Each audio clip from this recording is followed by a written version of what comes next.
사고로 다리를 크게 다쳐 거의 6주 가까이 병원에 입원해 있었던 적이 있습니다. 부목사로 한창 바쁘게 일을 하던 때에 다리 수술을 하고 꼼짝없이 병원에 누워있는 긴 시간이 시작되면서 맡았던 모든 일들을 잠시 하나님 내려놓게 하신 때가 있었습니다. 몸은 아프고 또 불편하여 자유롭지는 않았지만 오랜만에 주어진 그 긴 시간을 그냥 헛되게 보내지 않고 좀 유익하게 보내야겠다라고 하는 생각에 두꺼운 책 한 권을 집어들었습니다. 19세기 복음주의 목사인 찰스 브리지스라는 목사님이 쓴 우리말로 번역하여 참된 목회라는 제목의 책이었는데요. 제 딴에는 이 책을 읽고 나면 퇴원 후에 좀 더 목회를 잘할 수 있지 않을까? 또 어떻게 하면 더 훌륭한 목사가 될 수 있을까 하는 그 방법을 이 책을 통하여 얻을 수 있겠다 하는 기대감에 그 책을 읽기 시작했습니다. 그런데 읽기 시작한 지 얼마 되지 않아 오히려 무거워지기 시작했습니다. 책이 두꺼워서 무거웠다는 얘기가 아니고 제 마음이 무거워지기 시작했습니다. 왜냐하면 책을 읽어 나갈수록 그 책이 말하는, 그 책을 통하여 하나님께서 제게 말씀하시는 것은 훌륭하고 실력 있는 목사가 되는 법 가르쳐 주시는 것이 아니라 목사가 되기 전에 제 자신이 그리스도의 참된 제자가 될 것에 대하여 너무나 강력하게 말씀하셨었기 때문입니다. 그 책의 중간에 이런 다른 이들의 말을 좀 인용한 이런 내용이 있습니다. 성직자가 바이올린을 켜면 왜 신도들이 춤을 추지 않겠는가? 즉, 목사가 바르게 즐겁게 기쁨으로 그 일을 감당한다면 어찌 성도들이 함께 기쁨으로 춤추는 일과 같은 일들이 없겠느냐는 것입니다. 회중 성도들이 세상을 따라가지 않도록 하려는 교역자는 스스로 세상과 상당한 거리를 두어야 한다. 만약 그가 절벽 끝까지 가면 다른 사람들은 절벽 아래로 떨어질 것이다. 목회자가 절벽 끝까지 가는 그 위험한 자리까지 가면 오히려 성도들은 그 절벽 넘어 땅떨어지 밑으로 떨어지는 일들이 있을 수 있다는 말입니다. 이런 말도 있었습니다. 세상의 미소를 즐기는 설교자는 하나님으로부터 성공을 기대할 것이 별로 없다. 세상적인 것을 전혀 사랑하지 않는 교역자야말로 큰 보물이며 교회의 큰 위로다. 종합하여 다시 말씀을 드리면 성도들이 많이 따르는 능력 있는 목사가 되는 것이 중요한 것이 아니라 그것을 바라고 생각하기 전에 너 스스로 예수님만 따르는 세상을 멀리하는 참된 제자가 되라고 말씀하시는 것이었습니다. 오늘 설교를 준비하면서 당시 제 마음을 무겁게 했던 이 질문이 다시 제 안에 떠올랐습니다. 나는 과연 목사이기 전에 예수님의 제자일까? 나는 성도들에게 따르라 말하기 전에 내가 먼저 예수님 잘 따르고 있을까? 목사로서, 한 그리스도인으로서 예수님을 따르는 삶, 그것이 내 삶의 본분이며 그것이 나를 가장 아름답고 영광스럽게 하는 길인데 나는 과연 그 길을 가고 있을까? 다시 한번 그 질문과 하나님이 원하시는 답을 마음에 새겨보았습니다. 그런데 되돌아보니 종종 착각하며 살기도 했던 것 같습니다. 마치 내가 똑똑해서, 내가 잘나서, 내가 실력이 있어서 그래도 이만큼 하는 거지 라는 오만한 착각 말입니다. 성 프란시스에게 한 제자가 이렇게 질문했다죠. 선생님이 기도하시면 하나님의 영광이 나타나는 걸 봅니다. 너무 놀랍습니다. 선생님이 생애를 통하여서 그 나타난 기적도 저희는 보았습니다. 선생님은 정말로 그 성자의 인격, 거룩한 그 성인의 인격과 성품을 가지신 분이에요. 어떻게 그런 은혜를 받으셨습니까? 도대체 그 비밀이 뭡니까? 라고 물었습니다. 그러자 프란시스가 이렇게 대답했다는 겁니다. 간단하네. 하나님께서 이 땅을 내려다보시면서 사람을 찾고 계셨는데 어떤 사람을 찾으셨냐면 가장 추한 사람이 누군지, 가장 불결한 사람이 누군지, 고통 가운데 고민하는 사람이 누군지, 가장 병든 인생이 누군지 찾고 계셨지.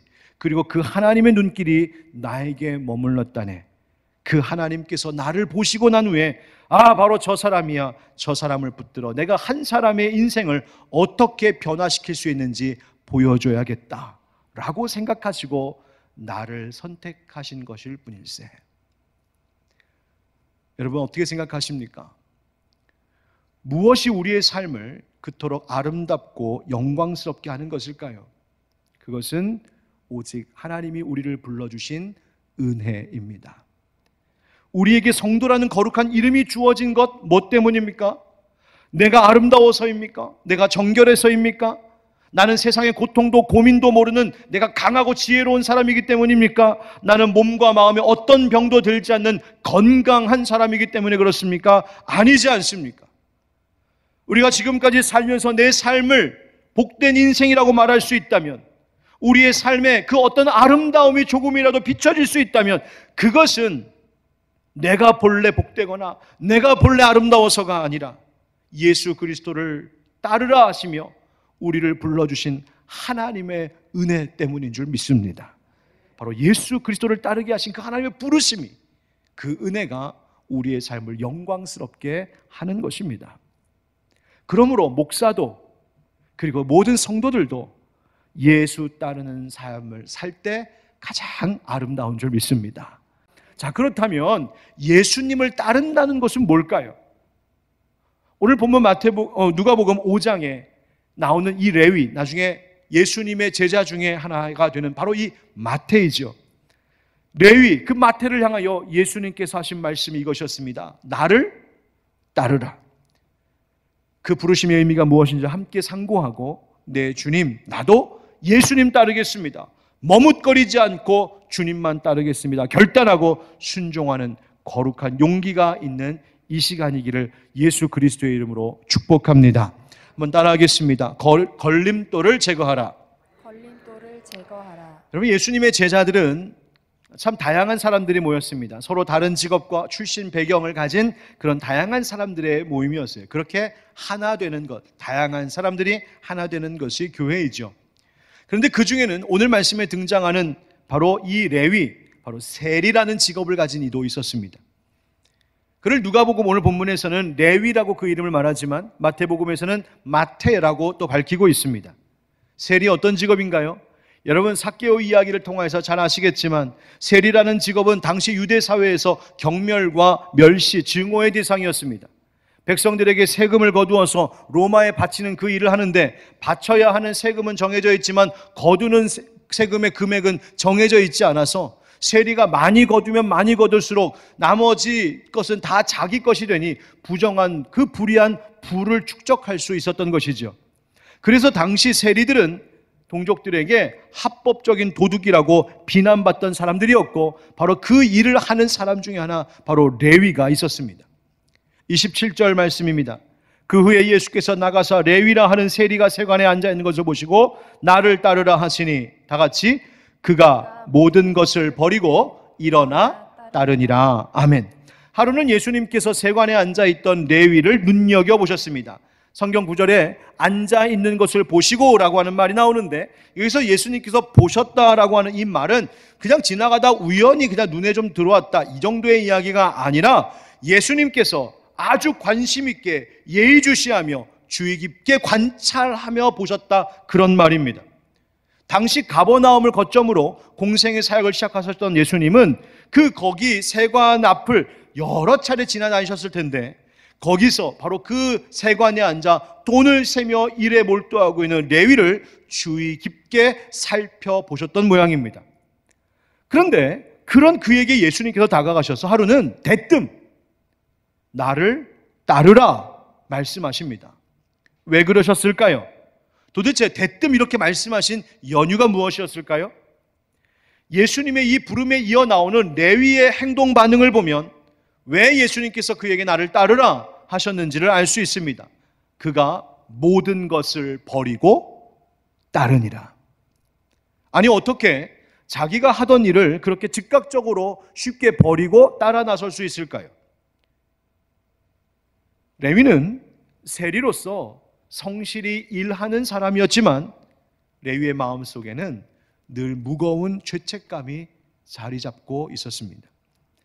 비록 그가 세리 일을 하고 있기는 했지만 그 역시 유대인이었으니 그도 하나님 나라에 대한 갈망이 있고 메시아의 오심에 대한 기대감이 있고 그때 나도 구원받기를 원하는 마음이 있던 사람입니다. 그러니 세리와 같은 그 불의하고 부정한 일을 하면서 사람들에게 온갖 경멸과 멸시를 받으면서 그러나 그 또한 하나님 나라 구원에 대한 생각을 버릴 수 없으니 그 사이에서 마음의 갈등과 고민이 얼마나 컸겠습니까? 내가 과연 이렇게 살다가 하나님 나라 갈 수 있을까? 내가 하나님의 백성인 우리 동족들에게 이런 멸시와 경멸을 받고 있는데 내가 저들의 정말 땀 흘려 피 같은 돈을 내가 그것을 빼앗아 그것으로 밥 벌어먹고 살고 있는데 과연 나 같은 인생이 구원받을 수 있을까? 나에게 소망이 있을까? 내가 언제까지 이 일을 하며 이 세관에 앉아 있어야 하는가? 분명 그는 자기가 계속 익숙해져 있는 그 현실과 그러나 그 마음 깊은 곳의 그 갈망 사이에서 끊임없이 고민하고 갈등하고 있는 시간을 살았을 것이고 예수님은 바로 레위의 눈을 통하여 그의 마음속에 그와 같은 고민과 갈등이 있음을 간파하셨습니다. 그리고 그에게 다가가셔서 그 모든 것들로부터 자유하게 될 수 있는 길을 말씀하셨으니 바로 나를 따르라 하신 것입니다. 예수님의 말씀에는 참으로 권위와 능력이 있어서 예수님의 그 한 말씀에 세리 레위는 자기가 앉아있던 그 자리에서 일어나 모든 것을 버리고 예수님 따랐습니다. 그 일을 버렸다는 말입니다. 그 자리가 어떤 자리입니까? 그 일이 어떤 일입니까? 안정되고 보장된 자리요 일이었습니다. 그냥 눈 딱 감고 이 일 계속하고 있으면 저 자식 먹여 살리는데 걱정 없고 자기의 노후 걱정할 거 없습니다. 부가 쌓이면 쌓일수록 조금 부끄럽기는 하지만 그러나 또 사람들은 돈을 좋아하니 그 돈의 힘 앞에 분명히 자기 앞에 무릎 꿇을 것도 알았습니다. 그렇게 계속 눈 질끔 갖고 계속 일하면 더 많은 돈을 모을 수 있었을 것인데 왜 그 일을 버렸을까요? 그 세관에 계속 앉아있는 한 자기의 마음속에 있는 그 죄책감과 고민과 깊은 갈등은 결코 끝나지 않을 것을 알았기 때문입니다. 예수님을 따르는 일에 자기가 지금 하고 있는 이 일이 방해가 되는 것을 알기 때문이죠. 여러분, 예수님을 따르는 일에는 반드시 결단이 필요합니다. 예수님을 따르는 길에 방해가 되는 걸림돌이 있다면 그것을 제거하는 결단이 있어야 합니다. 예수님 따르고 예수님을 배우고 예수님을 닮아가는 그 길을 가로막고 있는 것들이 내 앞에 보인다면 그것들을 버리고 거기에 미련을 두지 않는 용기가 필요합니다. 멸망하는 소돔과 고모라 성을 거기에 두고 온 것들의 미련이 남아 뒤를 돌아보았다가 소금 기둥이 되었던 롯의 아내와 같이 자꾸만 뒤돌아보는 어리석은 태도를 가지면 안 된단 말입니다. 여러분, 우리의 삶을 되짚어 볼까요? 혹시 여러분에게도 예수님 따르는 그 일을 방해하고 있는 어떤 것은 없습니까? 여러분, 결단하셔야 됩니다. 그렇다고 레위와 같이 여러분 직장 다 버리라는 얘기 아닙니다. 저 감당 못합니다.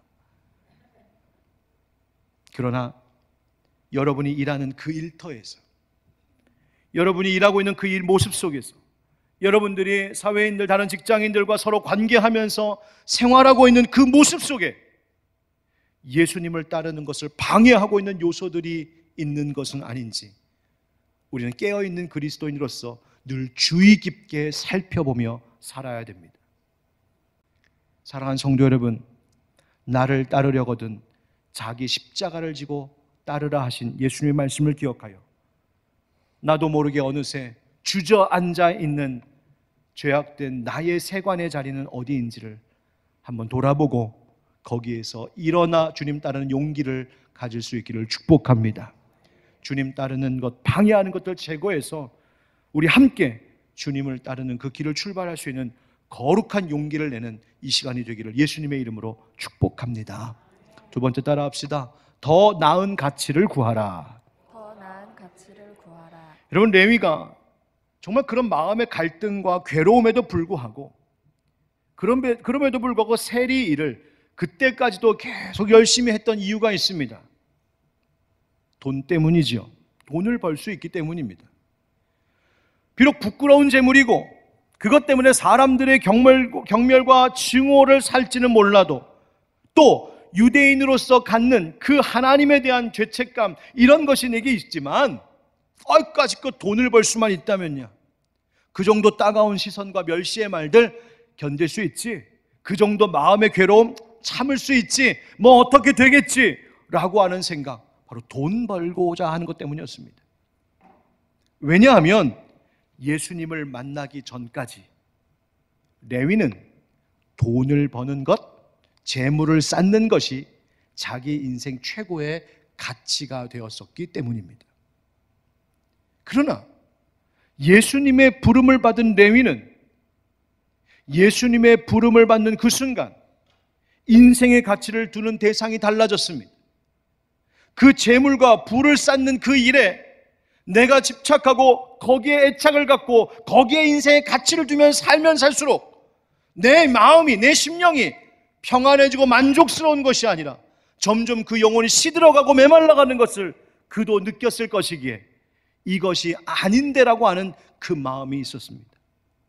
그리고 예수님이 나를 따르라 하시는 그 한마디의 말씀과 그 예수님의 권위 있는 그 말과 음성과 그 눈빛에서 저분을 따르면 죽어가던 내 영이 다시 살겠구나 하는 하나님의 도전이 내게 찾아오고, 결국 그는 그 자리에서 인생의 가치를, 재물에게 두었던 인생의 내 가치를 바로 더 나은 가치가 되시는 예수님께로 옮겼던 것입니다. 28절 우리 한 번 더 읽어보실까요? 시작. 그가 모든 것을 버리고 일어나 따르니라. 아멘.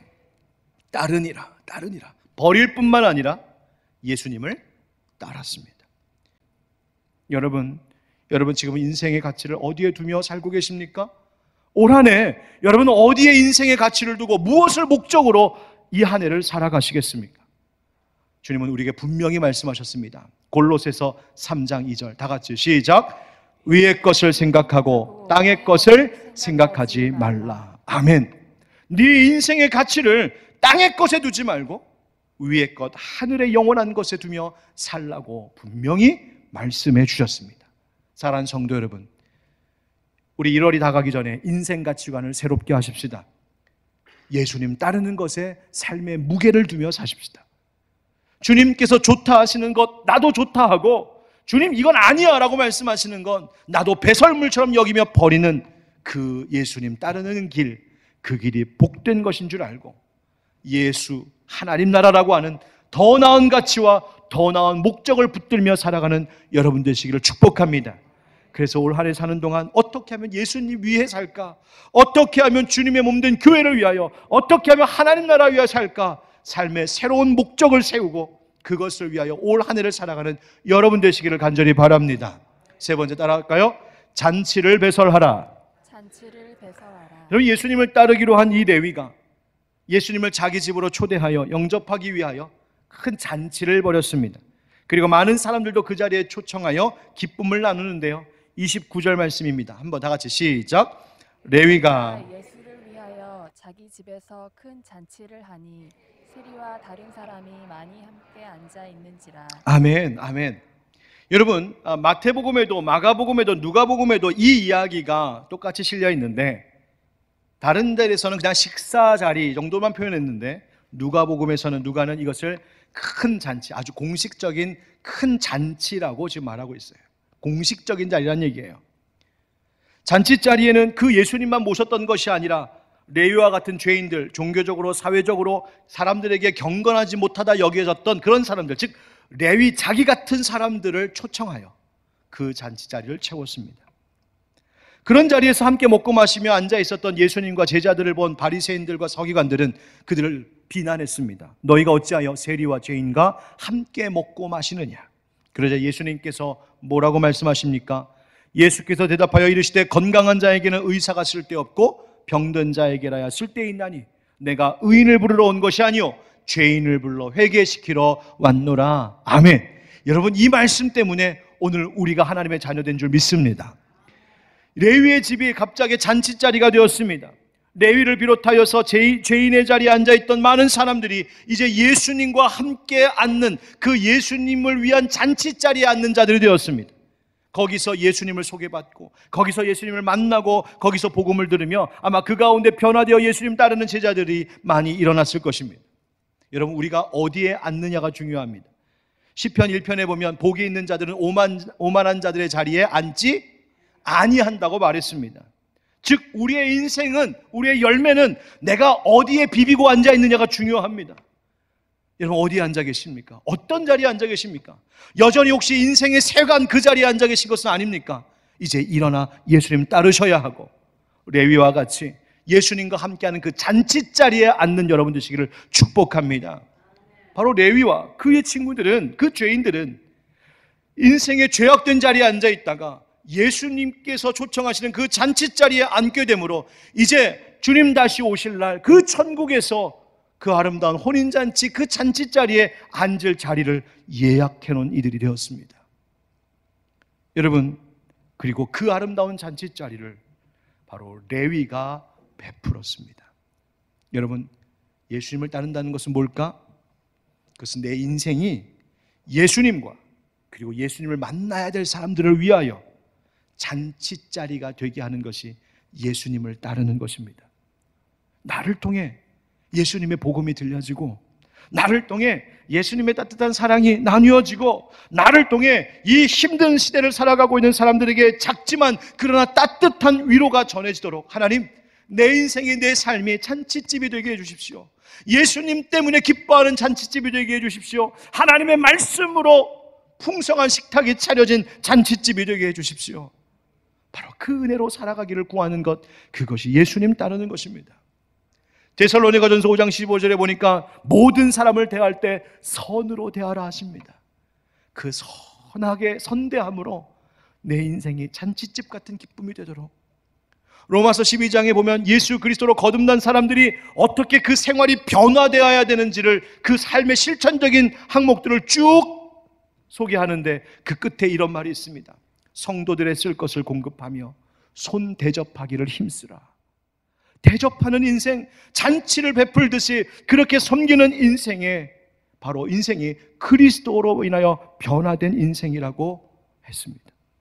디모데전서에는 사도 바울이 권면하기를 장로의 사명, 감독자의 사명, 교회에서 직분받은 자의 사명 가운데 중요한 것이 있으니 그것은 나그네를 대접하는 것이라고 말하고 있습니다.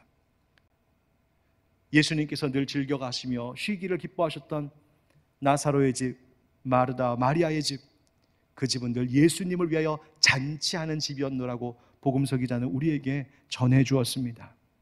사랑하는 성도 여러분, 멋진 꿈을 한번 꾸어보십시오. 하나님, 내 인생이 하나님을 위하여, 누군가를 위하여 잔치집 같은 인생 되게 해주십시오. 하나님, 우리의 교회가 이웃사회를 위하여서, 지역 주민들을 위하여 잔치 벌일 수 있는 교회가 되게 해주십시오. 하나님, 우리의 자녀들이 나의 즐거움만을 위해서 살아가는 그렇게 이기적이고 옹졸한 인생이 아니라 자신의 인생 전부를 들여 누군가를 위하여, 하나님을 위하여 잔치자리 베푸는 것 같은 인생으로 내 자녀들이 살 수 있게 해주십시오. 여러분, 그 멋진 꿈을 꿀 때 하나님이 그 뜻을 이루어 주실 줄 믿습니다. 사랑하는 성도 여러분, 예수님 따르는 것에 인생의 가치를 두시고 예수님처럼 살아가는 그 일이 내 삶의 목적이 되는 여러분 되길 축복합니다. 사랑하는 성도 여러분, 올 한 해 오직 예수님 따르는 일에 결단함으로 하나님께서 주시는 진정한 삶의 복을 누리며 사는 그 은혜가 있기를 우리 주 예수 그리스도의 이름으로 축원드립니다.